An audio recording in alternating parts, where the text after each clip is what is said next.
It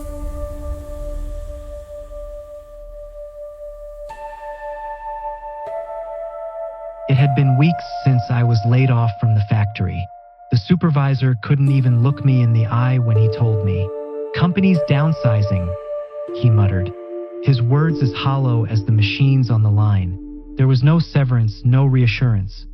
Just the echo of the factory floor as I walked out for the last time.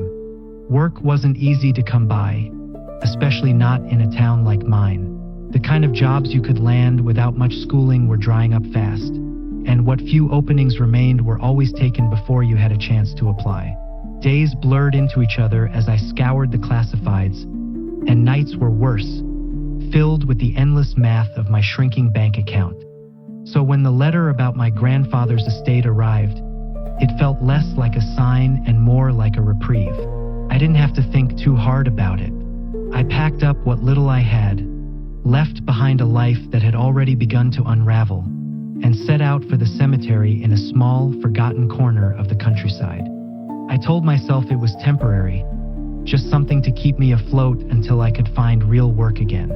But as I turned down the overgrown gravel road that led to the cemetery, that hollow reasoning began to crumble. The woods pressed in on either side, the skeletal branches of bare trees clawing at the gray sky. The air seemed colder here, heavier, as though the place itself were holding its breath. When the house came into view at the edge of the cemetery grounds, I slowed to a stop.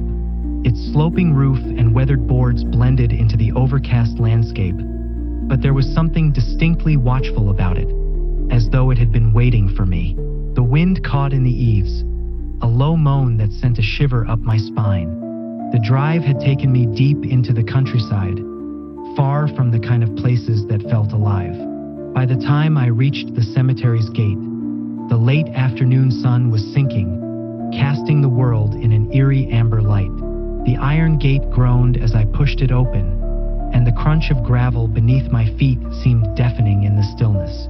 The headstones rose in uneven rows, jagged and weathered like the teeth of some buried beast. The bare branches of dogwood trees framed the path, their twisted limbs seeming to reach toward me as I passed. My grandfather's house stood in the distance, half hidden behind a row of gnarled trees. It was grand in its way, though years of neglect had worn down its dignity. Dark stone walls rose against the fading light, their surface veined with ivy and mottled with moss, as if nature had begun reclaiming what was hers. The steeply pitched roof bristled with chimneys, and narrow windows glinted faintly, reflecting the fiery hues of the setting sun. A wrought iron railing ran along the second-story balcony, rusting but still defiant. It was a house that carried the weight of its years, a place that looked as though it remembered more than it let on. I stepped inside, bracing myself against the chill of stale air. The entryway was a narrow, dimly lit hall where the wood floors groaned beneath my feet. Dust floated in the faint light spilling from the windows, and an earthy smell, old wood, damp stone, and something subtler, clung to the walls. The furniture was sparse and threadbare. An armchair slumped in the corner, a small table scarred with years of use, and an oil lamp perched on a crooked shelf. I set down my bags and stood for a moment, listening to the silence. This wasn't just a job. As I stood in that cold, quiet house, it felt like stepping into a life I'd never asked for. A shadow of my grandfather's that clung to the walls and whispered in the stillness. Whatever he'd left behind here wasn't just property. It was a burden, and I had barely begun to feel its weight. The day passed in a rhythm of work that was both menial and strange. I cleared brittle leaves from headstones, brushed away moss where names had faded into the stone, and gathered fallen branches from the paths. The cemetery had its own kind of silence, vast and unyielding, broken only by the whisper of wind or the sharp cry of a crow. As I worked, I felt the slow, patient weight of the place, like time itself had paused here. By dusk, the air had turned colder, and my hands ached from the work. The scent of damp earth clung to me as I returned to the house, where shadows stretched long across the walls. I tried sweeping the entryway, but the dust seemed endless, rising in thin clouds only to settle again. Dinner was a meager affair. Stale bread and a tin of beans eaten in the fading light. Exhausted, I sank into the armchair, the day's labor weighing heavy on me. For the first time, I allowed myself to stop and feel the quiet press in around me, thick and expectant.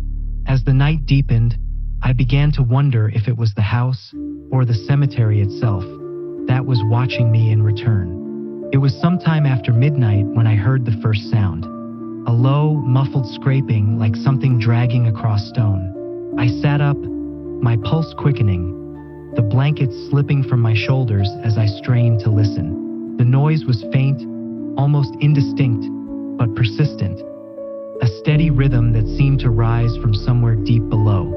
I told myself it was just the old pipes or the groan of settling beams, but the thought rang hollow in the stillness. The sound didn't fit, didn't belong. Even as I sat there, alone in the dark, a chill crept up my spine. Then there was a whisper, soft, faint, just a breath of sound, like the exhale of someone standing far too close. A single, indistinct word seemed to hang in the air before dissolving into silence. I couldn't tell where it had come from. It wasn't the voice of the wind or a distant echo. It was something else entirely. I stayed frozen, every nerve on edge. My breaths came shallow, and the shadows in the corners of the room seemed to deepen, pressing inward. I thought of my grandfather, and that strange sense I'd had when I first walked through the door, like I'd stepped into his shadow or something darker. The noise didn't come again, but the whisper lingered, an unshakable echo in the back of my mind. Sleep, if it came at all, felt distant and unreachable. When I finally woke, a cold gray light seeped through the curtains, washing the room in a pale, lifeless hue. Shadows stretched along the walls, twisting and shifting as I blinked the sleep from my eyes. For a moment, I lay there, listening to the silence, half expecting to hear the whispers again, that strange murmur that had seeped through the house in the dead of night. But now there was only stillness. Stillness thick and suffocating. It pressed against me, and I found myself wishing for the sounds to return, if only to break the weight of the quiet. The house seemed different in the daylight, though no less unsettling. Dust motes drifted in the pale morning light, floating lazily on invisible currents. The wooden beams that crisscrossed the ceiling cast long, faint shadows across the walls, which were faded and stained in places, as though time itself had bled through them. Despite the dim warmth of the sun outside, the air inside felt damp and cold, clinging to my skin like a second layer. I tried to shrug off the feeling, to remind myself it was just an old house settling into my awareness. But there was something heavier here, something pressing against the edges of my thoughts. A sense of being watched, of the house itself waiting for something. I needed to get out, just for a little while. Unpacking could wait. I'd go through my belongings later, try to make this place feel like mine. For now, I couldn't bear another minute in its oppressive silence, the shadows stretching and shifting like living things. The thought of town, with its noise and people, was oddly comforting, even though I didn't know what I was looking for. Maybe it was just the need for other voices, for the mundane clatter of life. Or maybe I wanted answers, something to explain the unease that had gripped me since I arrived. Perhaps someone in town knew something about the cemetery, or about my grandfather and the strange life he'd led here. I grabbed my coat, shrugging it on as I glanced back at the room one last time. My eyes caught on the hallway door, and a faint shiver crept through me. I remembered the sound from the night before, the low, rhythmic scraping, like something deliberate pacing just beyond the wood. I told myself it had only been the creak of an old house, but the thought refused to settle. Shaking my head, I turned away and stepped outside, hoping that fresh air and distance might loosen the grip the house already seemed to have on me. A chill prickled down my spine. The air was crisp with the damp, earthy scent of autumn, but there was something else beneath it. a faint mustiness that seemed to cling to the cemetery like a second skin. Overgrown paths twisted among crooked headstones and tangled briars, and the old wrought iron fence surrounding the grounds stood half consumed by rust and vines, as though it had been abandoned to the slow creep of time. I took a steadying breath and started up the narrow path that led to the road, each step carrying me further from the house and its suffocating silence. Yet, as I walked, I couldn't shake the feeling of its presence behind me, as though its dark windows were eyes, watching my retreat. The road meandered through dense woods, lined with towering trees whose gnarled branches seemed to knit together overhead, blocking out much of the sky. The wind stirred the leaves, sending a soft, restless rustling through the canopy. Now and then, I caught glimpses of movement in the underbrush, dark shapes darting between shadows. Just wildlife, I told myself. Fox or maybe a deer. But even as I thought it, the familiar sounds of the forest seemed heavier, their rhythm slightly off, as if the land itself were holding its breath. By the time the woods gave way to the outskirts of town, I had almost convinced myself that the events of the night before had been nothing more than the lingering effects of exhaustion and the strangeness of this new life. But beneath that thin veneer of logic, unease still lingered, like the faint taste of something bitter that you can't quite spit out. The road into town was little more than a narrow ribbon of cracked asphalt, flanked by dense clusters of trees. Their bare branches arched overhead, forming a skeletal tunnel that turned the morning light into something muted and gray, like dusk lingering long past its welcome. The forest felt watchful, its shadows thick and heavy even in daylight. More than once, I caught a flicker of movement between the trees, a blur of motion too quick to place.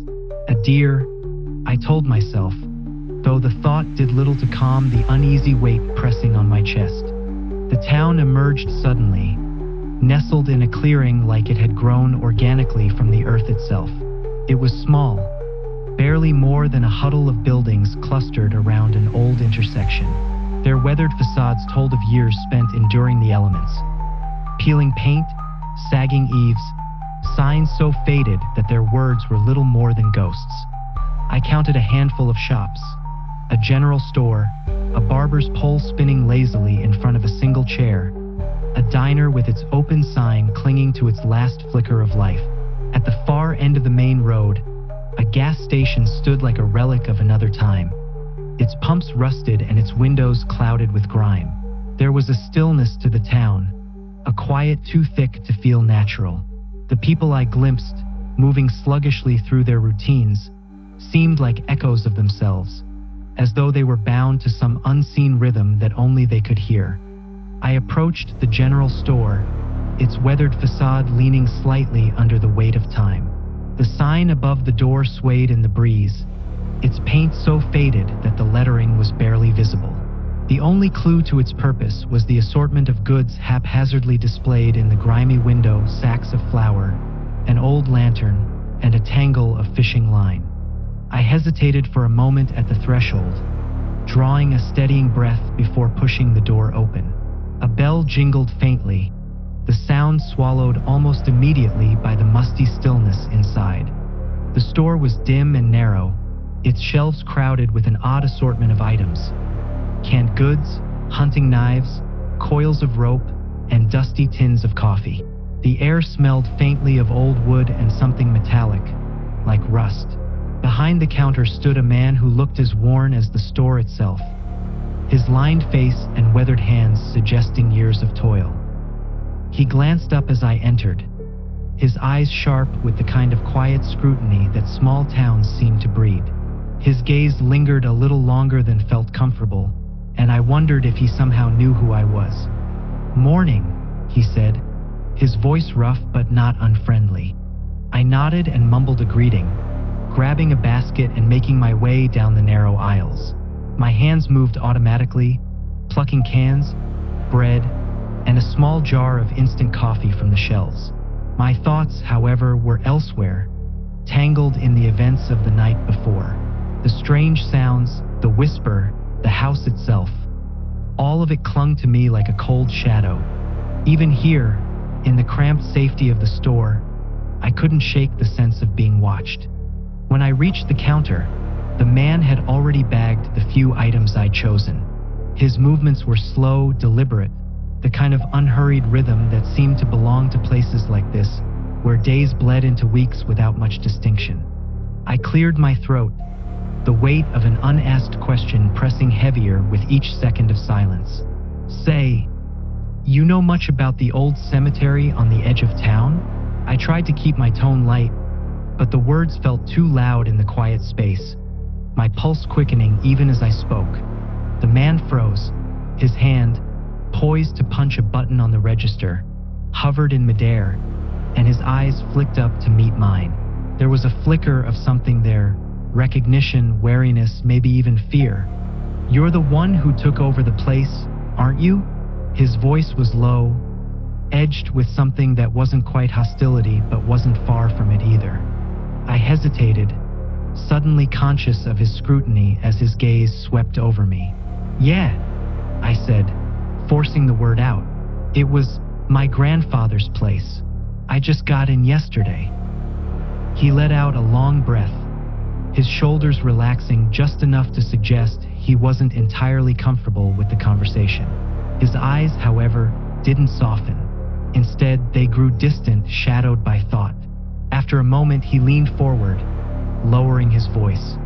That cemetery's been there longer than this town, he said, each word deliberate.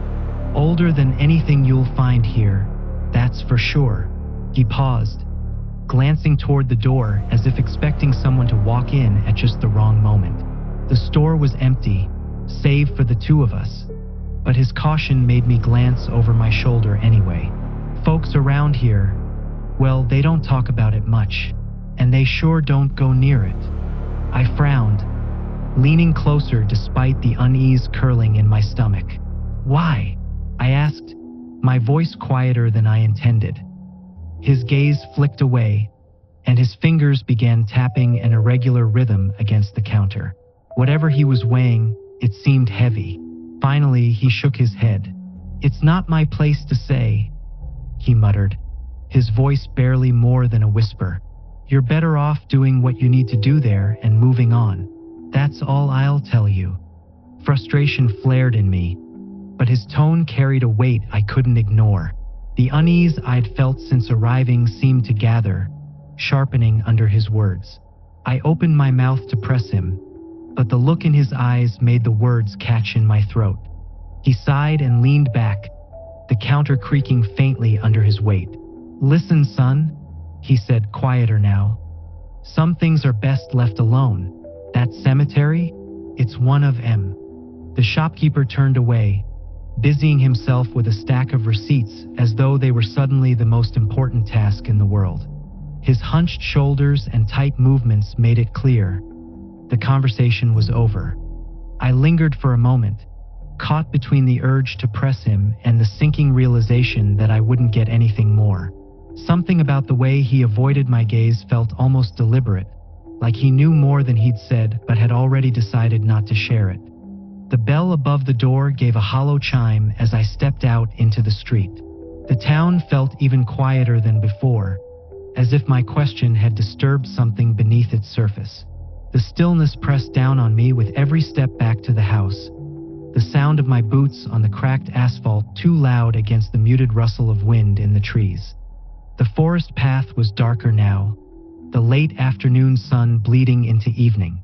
The branches overhead swayed gently, their movements like silent warnings I couldn't decipher. Shadows deepened, and once again, I had the sense of being watched. By the time I reached the cemetery house, the unease had sunk deep into my chest, a weight I couldn't shake. The shopkeeper's words looped through my thoughts, gnawing at me. I tried to convince myself they were just small-town superstition, but the stillness of the house was suffocating, its empty rooms echoing with an oppressive silence. Night was coming, and with it, the same heavy quiet that had filled the halls the night before. The days that followed dissolved into a strange blur, each one bleeding into the next as I fell into the rhythms of my new life. I spent my mornings maintaining the grounds, clearing away fallen branches, brushing moss from crumbling headstones, and trimming back the weeds that seemed determined to reclaim the cemetery. The work itself wasn't demanding, but it was the quiet that unsettled me. Every so often, as I moved among the graves, a strange prickling sensation crept over me, as though unseen eyes were tracking my every step. Each time, I'd glance over my shoulder, expecting to catch a movement in the trees or a shape slipping between the stones. But there was never anything there, only the endless stillness of the cemetery. Evenings were worse. As the sun dipped below the treetops, the shadows lengthened, reaching out like fingers to engulf the house. By the time the last light faded, the house seemed to exhale a heavy silence, its cold walls and dim halls pressing in around me. I tried to keep myself occupied, sorting through my grandfather's sparse belongings, reading anything to distract myself, but it didn't help. The old shopkeeper's words lingered in my mind, like a splinter I couldn't dislodge. And each night, as I lay in the dark, the house seemed to shift around me, the groans of its aging timbers too deliberate, too alive. Then one night, after hours of restless tossing and turning, sleep finally claimed me, and with it came the dream. I was standing in the cemetery, alone beneath a pale, bloated moon that hung low in the sky. Its light bled over the headstones, turning them into jagged shapes that jutted up from the earth like broken teeth. The air was suffocatingly heavy, clinging to my skin like damp cloth, and the silence was absolute. No rustling leaves, no insects droning in the trees, just a vast, oppressive stillness that seemed to reach out and settle over me. My breath sounded loud in the stillness, each exhale unnaturally harsh, as though it didn't belong here. I turned in slow circles, searching for something, anything that felt familiar. But the graveyard wasn't the same. It stretched far beyond its normal boundaries, the rows of headstones multiplying endlessly into the darkness. And somewhere, deep within the shadows, I thought I saw movement. Slowly, my feet began to move, carrying me deeper into the cemetery. The headstones stretched endlessly ahead, their surfaces worn smooth and illegible, as if time had erased the memory of those buried beneath. Though I couldn't see where I was going, I felt drawn to the farthest edge of the grounds, to a place I hadn't yet ventured in my waking hours. The earth grew softer beneath my steps, loose and freshly disturbed, the air heavier with every breath. And then I saw it, a shadowed structure rising from the dark. It was a mausoleum, its cracked stone facade veined with ivy, half swallowed by the creeping vegetation. I didn't recognize it. I should have. The sight of the heavy iron gate sent a shiver through me. It hung ajar, just enough to beckon, its rusted hinges clawed at by time. Something about the gap felt deliberate, as if it had been left open just for me. My heart thundered in my chest, but I couldn't stop myself. My legs moved on their own, drawing me forward, crossing the threshold into the mausoleum's waiting shadows. Inside, the scent of damp stone and decay overwhelmed me, thick and cloying. My breath echoed back at me, swallowed by the yawning darkness beyond.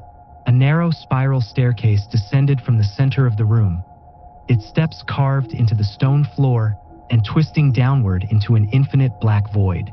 I hesitated at the edge, my hands trembling at my sides, but some unseen force gripped me, urging me onward. The compulsion was irresistible, pulling me toward the staircase.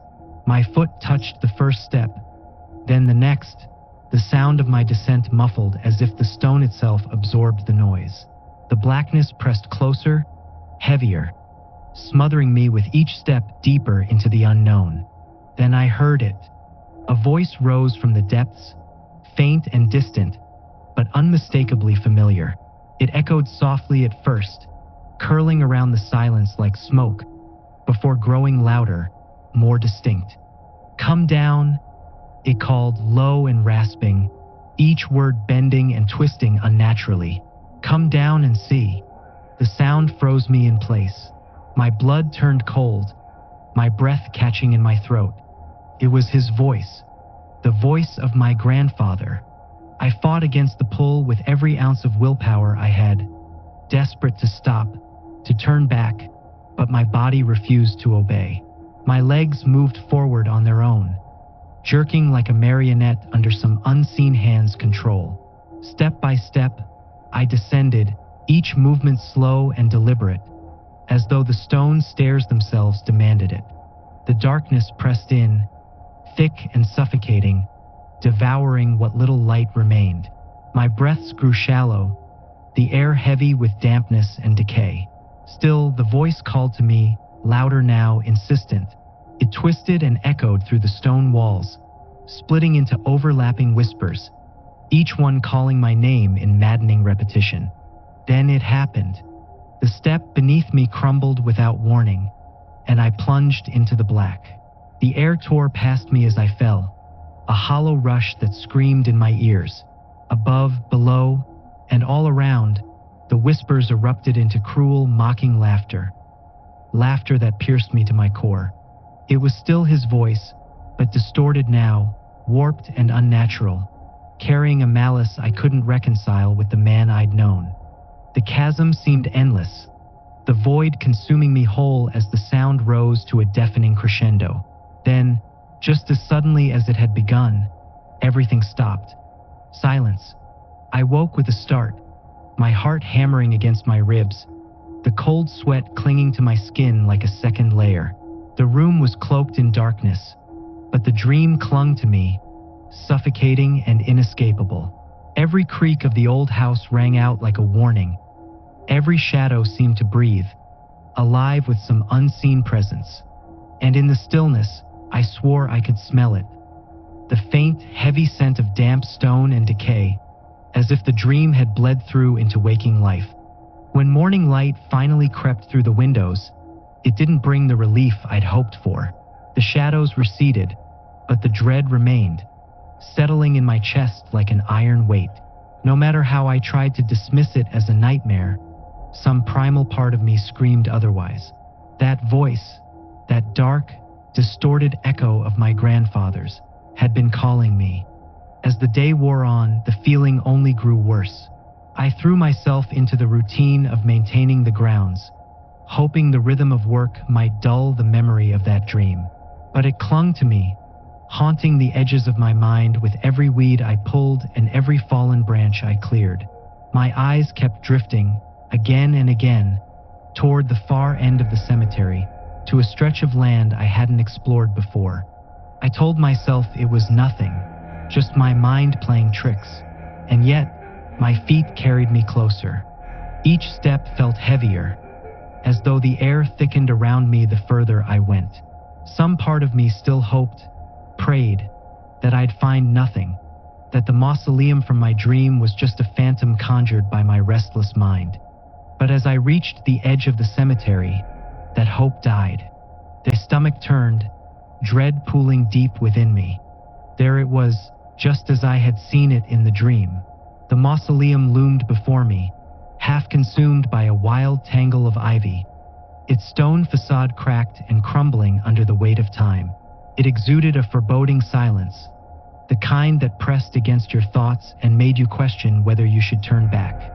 But something, an inexplicable pull, urged me closer. My breath hitched as I reached the iron gate. My fingers hovered above the bars, but then I saw it. A thick, rusted chain coiled tightly around the metal, secured with a heavy, ancient lock. Relief surged through me, followed quickly by frustration. Part of me was glad. The lock was a barrier, a reason to walk away. But another part, deeper, more insistent, felt cheated. The truth, whatever it was, waited just beyond those chained doors, and I was being denied it. I peered through the gate, straining to make sense of the dim interior. The mausoleum stretched farther than it should have, the narrow passage seeming to defy the laws of space, curving out of sight into shadow. And there, just before the bend, the floor sloped downward. My breath caught. It was the same descent from my dream, the spiral staircase plunging into the unknown. It was real. The cold metal of the gate pressed against my fingers as I stood there, rooted in place, the faint hum of something other emanating from beyond. The lock felt like a warning, a challenge, as if daring me to find the means to open it. With a reluctant sigh, I stepped back, letting my hand fall away. For now, the path remained closed to me. I turned away, the pull of the mausoleum lingering behind me like a physical weight. Relief and regret warred within me as I made my way back to the house, the trees seeming darker now, their shadows stretching long across the ground. Evening came quickly, the pale light of day giving way to the oppressive stillness of night. Back inside, I lit a fire, though its warmth barely touched the chill that had settled deep in my bones. I prepared a meal mechanically, my thoughts drifting to the mausoleum, to the chain, to the darkness that had seemed to whisper my name. Sitting in the dim glow of the fire, I found my gaze wandering around the room, searching without thinking. If my grandfather had been the caretaker here, he must have known about the mausoleum. Surely he'd had the key, kept it somewhere safe, hidden but within reach. The thought rooted itself in my mind, growing with each passing moment.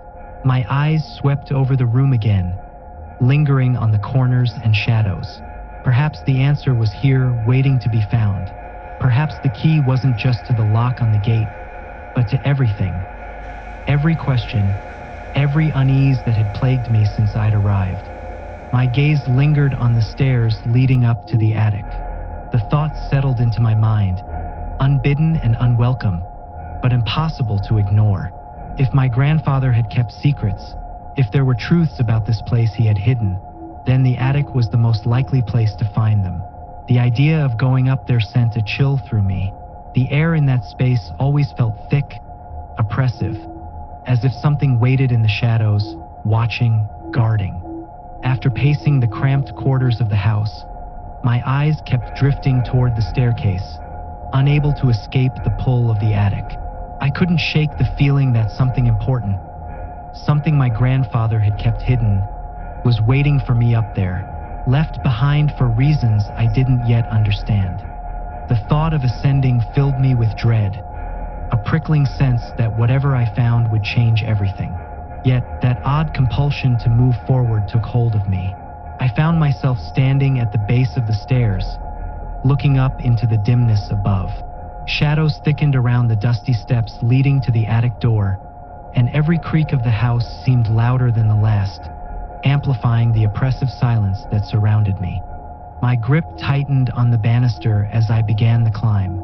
Each step felt heavier, as though something in the house, something ancient, was resisting my advance, whispering that I was trespassing on something sacred, something that should remain undisturbed. But I forced myself onward, my footsteps ringing louder in the quiet with each movement, as if the house itself was marking the passage, taking me deeper into the mystery my grandfather had left behind. When I reached the top, I hesitated. The door's handle was coated in a thick layer of dust, untouched for years. I gripped the cold metal and pushed the door open. It groaned on its hinges, the sound low and drawn out, as if the space beyond had been waiting for this moment. The attic revealed itself in the weak light of a single, narrow window. A low-ceilinged room, draped in cobwebs, its air stale, tinged with the scent of old wood and forgotten things. The only illumination was the thin slice of moonlight that struggled to pierce the murk, leaving the majority of the space swallowed in shadow. My pulse quickened as I stepped inside. The floor was cluttered with odd shapes beneath dust-covered sheets. Forgotten furniture, old boxes, things my grandfather must have gathered and stored over the years.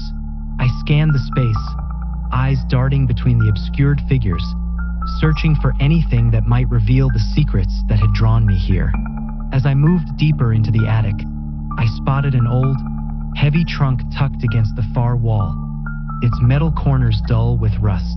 It looked untouched for so long that dust and grime caked its surface, and a thick padlock secured it shut. My heart thudded as I knelt beside it, brushing the dust from its lid with trembling hands.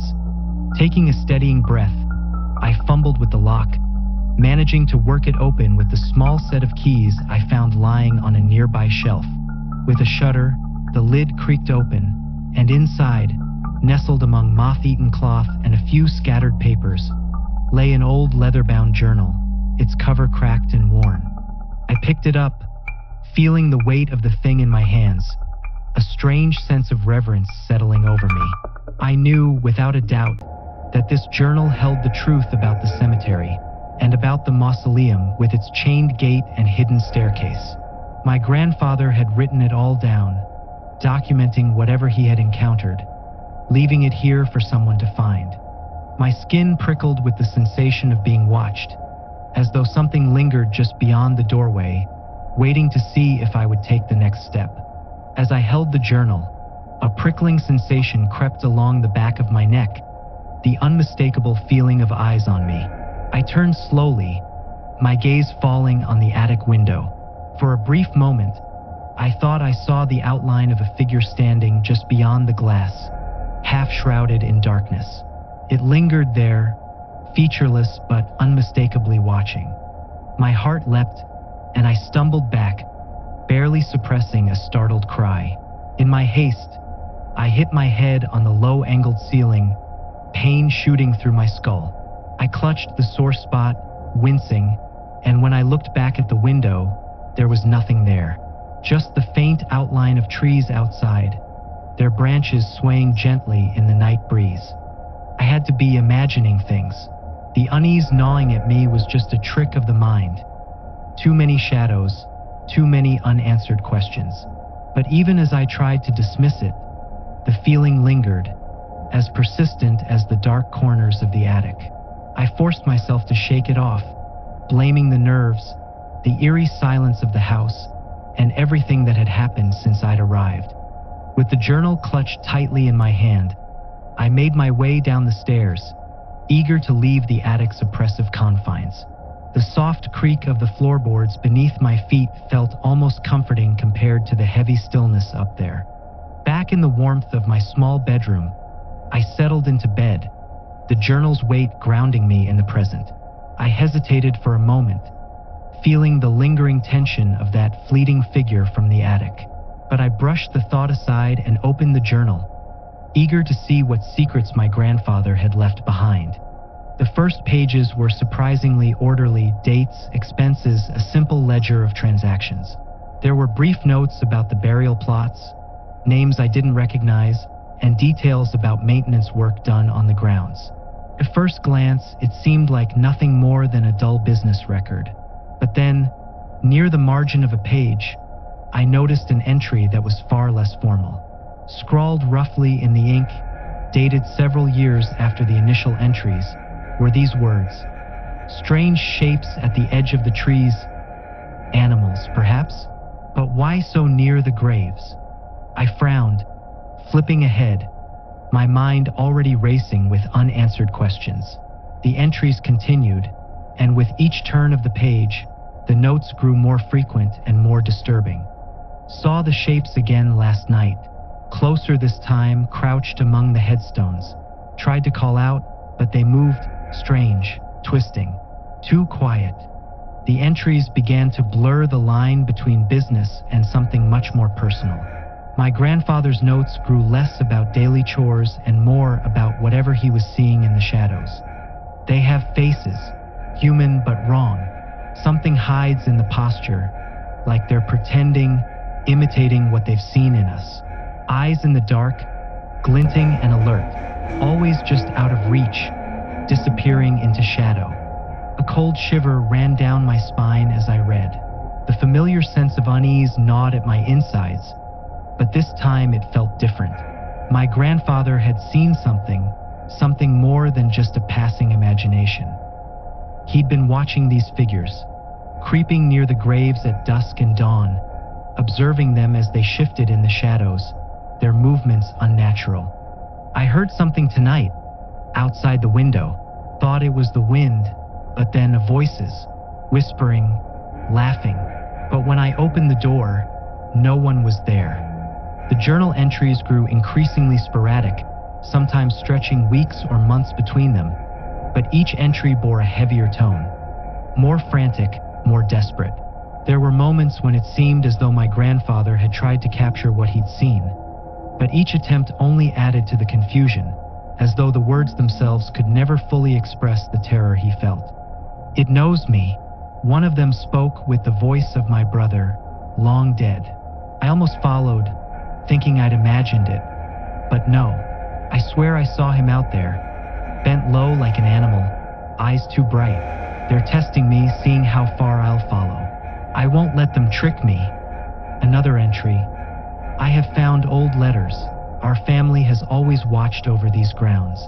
They never spoke of it. Maybe they were afraid, but I am learning what they feared. I believe it is the pact. We have given something to them, and they in return have left us alone. Until now. With each entry, I felt a strange pull in my chest, as though some old instinct was stirring awake. I glanced over my shoulder, half expecting to see something peering back through the shadows of the room. I am called to them. I have the key to the crypt, to the passage down below. It has always been there, waiting. I see them in my dreams, whispering my name, and I know now what I must do. The final entry was hardly legible, scrawled in a trembling hand. They know me by blood. I am their keeper, and I am theirs. They wait for me below, calling me home. The words blurred before my eyes, my breath catching as the enormity of the revelations sank in. The crypt below, the ghouls in the shadows, waiting. And somewhere in the house, the key my grandfather had spoken of, the key to what waited beneath. As the last words of the journal settled over me, a creeping numbness spread through my limbs. I hadn't realized I was holding my breath until I let it out in a shaky exhale. The stillness of the room settled around me, heavy and oppressive, as if it too had been waiting for me to read those final lines. I shifted in bed, about to stand, when something slipped free from between the last few pages. It landed on the floor with a faint metallic clink. I stared down, and there it was, an old iron key, tarnished and cold. My pulse quickened, and my fingers felt numb as I reached down and picked it up. The weight of it, solid and undeniable, seemed to reverberate up my arm, and a strange sensation washed over me, a feeling not entirely my own.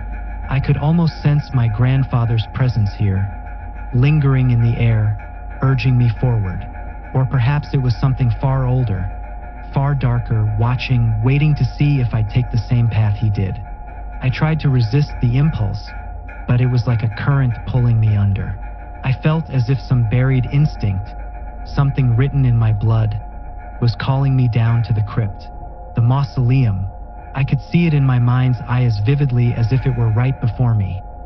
The iron gate, the chain door, and beyond it, the spiral staircase descending into blackness. A tremor seized me, but my legs were already moving, taking me to the door, the journal clutched in one hand and the key in the other. I knew there was no point in denying it now. The pull was too strong, a siren's call that had been buried deep in the marrow of my bones. Whatever lay down there, whatever my grandfather had come to understand, it was my fate to uncover it. As I crossed the cemetery, the night air felt like a thick, suffocating fog. Shadows crowded close, twisting at the edges of my vision, but I forced myself not to look, not to linger. At last, the mausoleum loomed ahead of me, cold and silent, its stone walls washed pale in the moonlight. My hands trembled as I fit the key into the lock. With a hesitant twist, the chains fell loose with an eerie clatter, and the door creaked open, the darkness inside yawning before me. I took a shuddering breath, knowing that the only way out of this shadowed legacy was through. The descent began, each step carrying me deeper into a realm that seemed to stretch beyond the physical. A place woven into the very fabric of my family's history, now welcoming me home. The stone steps spiraled down and down, leading me into a depth I could hardly fathom. At first, I tried to count the steps, telling myself that soon I'd reach the end. But as my legs grew heavy and my breath shallowed, I lost track. I had descended so far that the world above felt like a memory, fading as I ventured deeper into the unseen recesses of the earth. The air grew colder, and soon it seemed as if I were breathing in the very essence of the stone around me. Something ancient, thick with dampness, as though these walls had kept their secrets for centuries.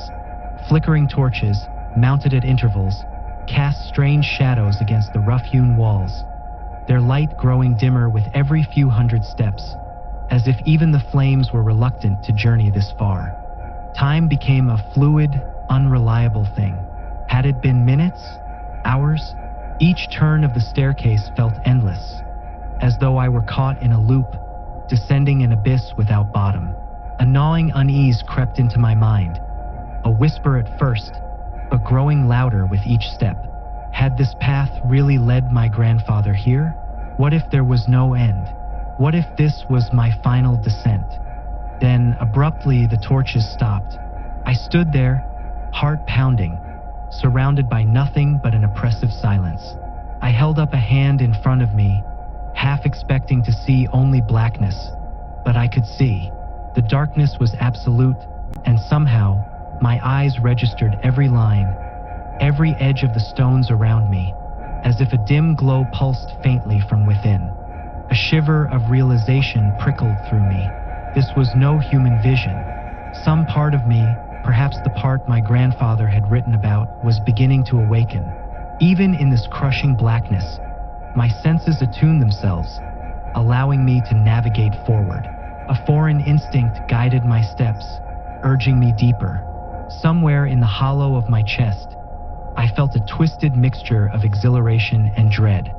At last, the staircase ended, the floor leveling out before me in a vast, echoing chamber.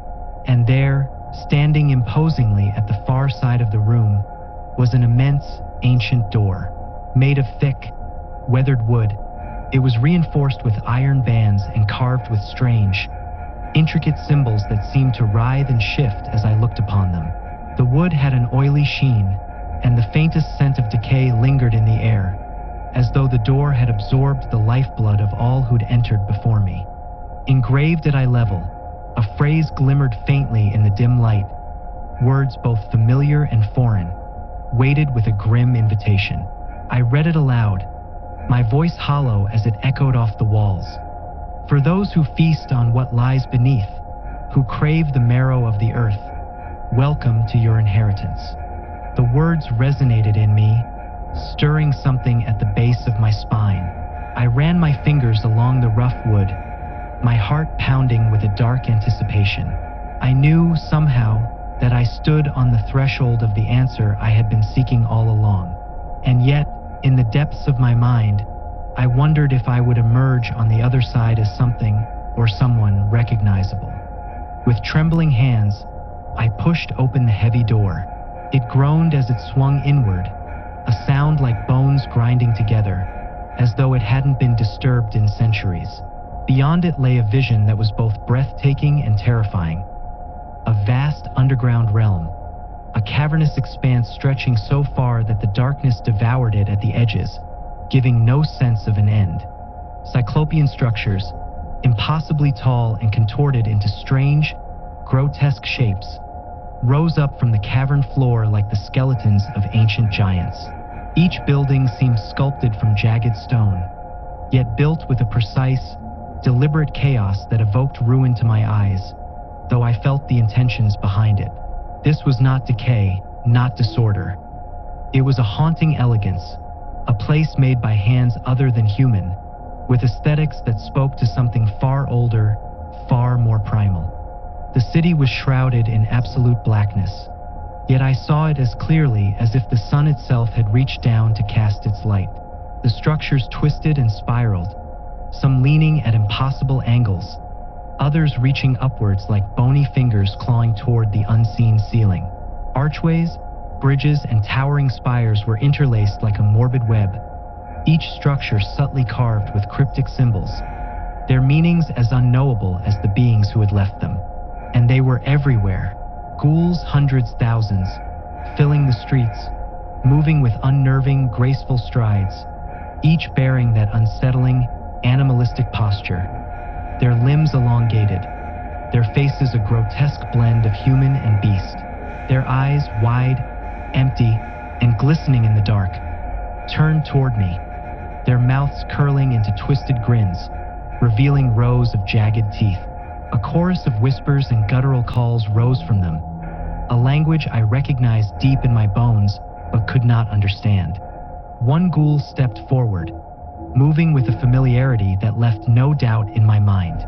His form was gaunt, his back hunched, but his eyes, those eyes, held an intelligence, a recognition that pierced straight to my core. "Grandfather," I whispered, my voice barely audible above the thrumming energy of the city. He grinned, his teeth catching the faint light, and extended a hand toward me, beckoning me into the heart of the city. As my gaze shifted, I saw others, faces I had known from childhood, from old photographs and stories I had long since dismissed as myth, figures from a family lineage I had never fully understood until now. They circled around me, a silent, welcoming presence, their expressions warm with a strange familiarity, a glimmer of recognition that stirred something ancient and deep within me. It washed over me in waves, a rush of ecstasy, of belonging, a deep relief I had never felt in the world above. Here, beneath the earth, in the ruins of a forgotten world, I was whole. The last remnants of my human hesitation dissolved as I stepped forward, embracing the truth that had always been a part of me. I was one of them, the ghouls my kin, my inheritance. And so, I crossed that threshold, stepping into eternity.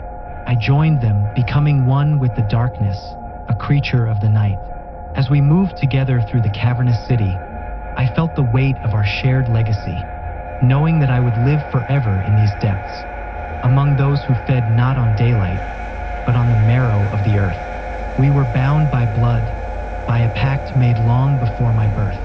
And now, as one of them, I would haunt the earth from below, a living shadow among the forgotten, for eons to come.